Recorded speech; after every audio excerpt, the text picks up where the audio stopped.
Okay, we're starting with East Africa. An injustice anywhere in any of the countries, an injustice to all of us. All right, welcome back. This is Jumuiya Voices, and I am Mahatma Ulimwengu. I'm joined by Nerima Wako and Roland Ebole. This started as a solidarity campaign in the region after the arrest of Kizza Besigye. Okay. Not even an arrest, an abduction and the rendition to Kampala from Nairobi. When was this? This was in November last year. Okay. And so when he was first taken to court in January, we decided that, anything that happens anywhere in East Africa. Okay, we're starting with East Africa. An injustice anywhere in any of the countries, an injustice to all of us. Yeah, I can imagine once you start tackling injustices in East Africa, it's an ongoing process. Yeah. And Nerima, what about you? What's your whole background? You're from Kenya also. Yes. How did you get involved into activism, fighting injustices around Africa? Yeah, so I run a youth organization. It's called Siasa Place. Siasa means politics. Yes. Been running it for 10 years, so doing digital advocacy and also engaging young people on political process. How I am here today was now after that. It was when, Boniface and Agatha now were abducted in Tanzania. Okay. For supporting the group in forming the online campaign and pushing for their release from Tanzania. Okay, so tell me a little bit about these cases, these abductions. How many have you been made aware of, and is it like what is the justifications that you are running up against when you're dealing with police officers or members of the court? What kind of answers do they give you? Yeah, so what Nerima says now with Boniface and Agatha now culminated from now the Tanzanian case. So right. Remember I mentioned Kizza Besigye.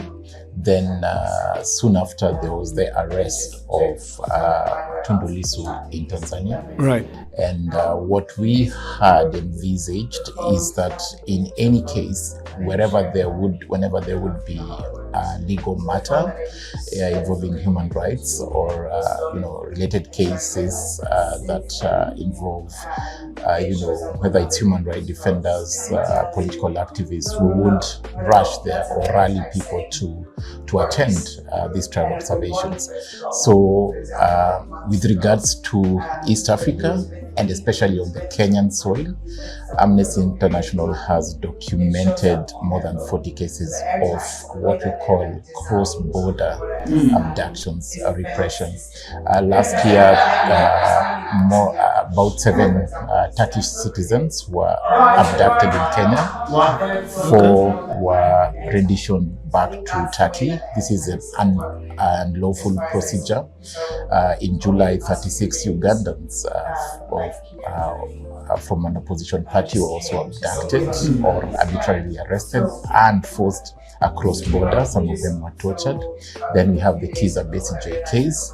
Then we had the attempted abduction of Maria Zahai Serungi, but also we have some that are not even, named Ethiopian, South Sudanese that have been abducted on the Kenyan soil, and these are just cases of cross-border kind of, abductions. Nerima can talk about the Kenyan cases of Kenyans abducted. Okay, so Nerima, through Siasa Place, right? Yeah. Siasa Place. What are the most worrying trends that you're noticing in handling these cases?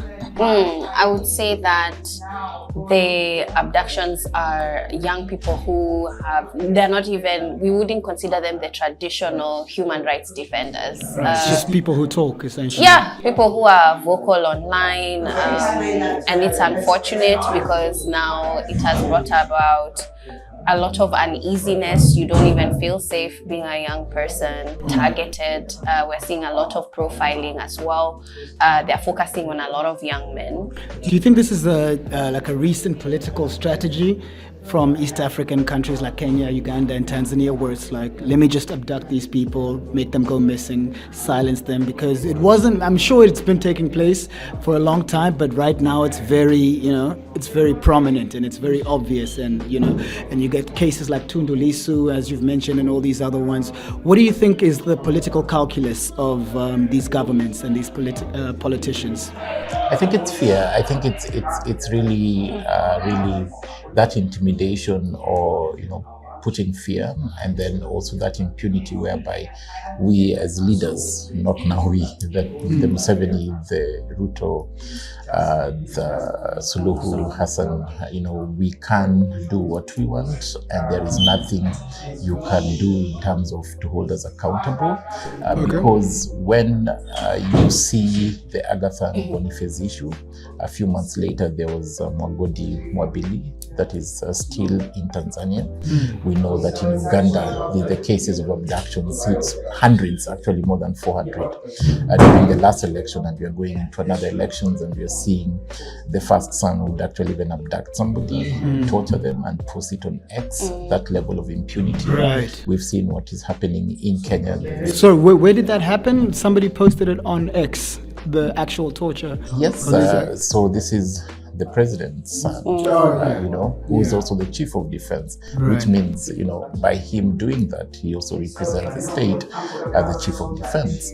So that level of impunity, whereby up to date, nobody can hold him accountable.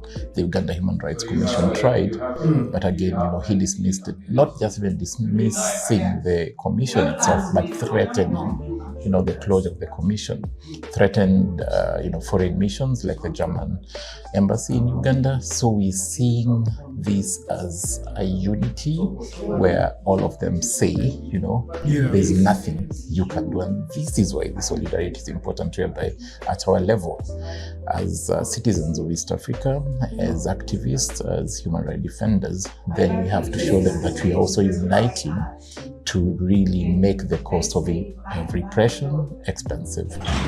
Well, they say there's nothing, or they don't say it, but they act as if, I'm sure they do say there's nothing you can do, but what are some of the recourses, apart from, solidarity and everything like that, but what can actually be done on an individual level for not just us here in this room, but for people back home who probably live under the same amount of fear that a lot of these activists are living through? So what do you think the average citizen who's just genuinely concerned about these issues can do? Yeah, so first I want to follow on to something on the previous point, and that's that the global dynamics are also changing, because we have witnessed almost a silence or retraction, especially from, say, foreign governments or missions. Right. So that's also because in the West, if you even look at Europe, their governments are also falling apart. Yeah. And so this is giving our presidents even more Latitude, authority and latitude, which is a concern. And so to answer your question, we have to go back to that active citizenry, and in terms of even young people holding their leaders accountable and not being silenced. And this cross-border solidarity is important, because there are things that we can say in Kenya, for instance, that you can't necessarily be able to say in Uganda or Tanzania. Right. And also what we are witnessing is the surveillance that is also cross-border. And so how can we utilize mechanisms where we are able to protect ourselves? And some of these underground sort of support systems are going to be important. We were talking about even the formation of cells within closed groups and organizing, because we know that they are now monitoring us online on social media. It also means holding institutions accountable and highlighting how important it is to have the judiciary even stand in place for places like Kenya, where we have a stronger one, and the African courts as well. I think sometimes we look at ourselves as individual countries rather than seeing that this is a challenge that's happening in the region. and it's important also for us in terms of our freedom of association and expression to be able to have these rights expand across all our countries in the region and not just looking at Kenya. But a fear was also when we heard about the torture of Boni and Agatha, and when I was telling people that it's happening in Tanzania, especially senior politicians, they were like, what? Really? Are you sure?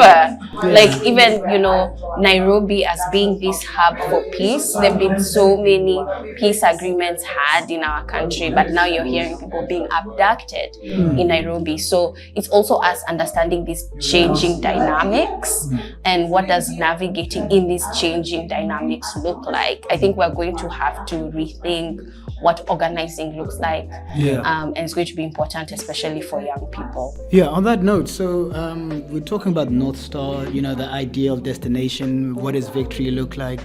Just on a practical sense, what do you think our version of success could be? Is it just raising awareness? Is it communicating what's going on to the outside world? Maybe waking up new generations? What's your feeling on this issue in terms of one, even if it's a tiny step towards the, you know, the right direction? What do you think it is? What do you think progress would look like in this space? For now, the progress would just be some semblance of accountability. How would that manifest though? Exactly. So accountability is that, you remember I mentioned impunity. Right. And accountability is when we see some people, and especially those in authority, being held accountable for the violations of rights. That is the beginning. In Kenya, we can try, and I think Nerima pointed a little bit to it. We can try and see the, you know, the judiciary or the, you know, the wheels of justice rolling a little bit, where, you know, some police, some policemen or officers have already been held, already on trial because of what their role in the last year protests. Of course, there are a lot of challenges, but now you see for Tanzania, for Uganda, it's a different ball game almost. Different ball game whereby these people are in fact celebrated. Right. You remember after the abduction of Boniface and Agatha and the torturous events, you realize that there were in fact parliamentary sessions whereby many MPs took to the podium to really celebrate and even ask the government for tougher measures. Just last month during her campaigns, the president of Tanzania, Suluhu Hassan, was praising security authorities for really how they dealt with outsiders or foreigners who came to meddle with the national affairs of the country. In Uganda, on the other side, the chief of defense, Muhoozi, has been has gone public saying that any police officers who will deal with the national unity platform, that is Bobi Wine's party members, decisively would be promoted. So you can imagine when leaders or senior authorities come and promise a reward for people who violate on rights. So I think the first change is just that level of accountability seen and done, and then we can now move on to the thinking around free people. And we also talk about free movement. Right. Yeah, I was talking to Gloria earlier, and obviously she's an officer of the court, the High Court in Kenya, and she says that the Kenyan judiciary is actually separate in practice to the political arena. So there is some measure of accountability, I guess. What other positives can you take away from Kenya that you think Tanzania and Uganda should seek to adopt in terms of how they operate? That's a tough one, because I think the freedoms are completely different and the contexts. But I would say that something that really helps us is how we get our news or understand our news, this alternative media. Because of course there's a lot of state-controlled propaganda in terms of what people understand and learn what's going on. I think we need to have alternative spaces to receive information. I think another thing that's important that we've also learned in this meeting is the importance of identity. I think the importance of having a shared value and also, you know, pushing for us to see each other as one is also important. I think that we have this sibling rivalry sometimes. Right. Yeah. And when it comes to entertainment or sports, you can see it very much energized. And so how can we utilize this energy in other ways in terms of pushing for accountability and good governance? Because remember, it's when the push comes from the grassroots, from people's handles, which Tanzanians did. When Bonnie and Agatha were abducted, we also saw, you know, citizens from other countries speaking up for them and on their behalf. I think we need to encourage that and have an approach where it's multiple people so that we also spread the risk. That's also going to be important for us to learn from each other and gain. Okay. Well, in closing here, quickly, before I see the camera's about to die, through these discussions and panel group sessions, have you learned anything new about your political ideology, perhaps how to message your viewpoints? What new information have you, both of you, garnered over the past 48 hours? There's a lot. I would still insist, not insist because you've not mentioned it. Working together, the unity. I know there is a lot of discussion around, different, we bring different strengths. Let me just say, the movement has different arms. You've got the traditional, the legacy NGOs. There's a lot of debate about activists, young activists versus traditional conventional organizations. Working together, knowing each other's strengths and weaknesses, filling the gap where necessary, and just pushing from force together. Sorry. No, that's good. You're good. Definitely, I agree. And also messaging, I think finding ways to get that passive or the middle person. I think we talk a lot to ourselves in a very activist way. Right, yeah. It becomes too niche. Yeah, and very... So we need to find ways that are comical and also fun, but also teaching to get people who are not normally on this end to sort of join us. That's what I've learned. So definitely going forward, the messaging is going to change. All right, Roland and Nerima, thank you very much. Thank you. Thank you so much. That was good.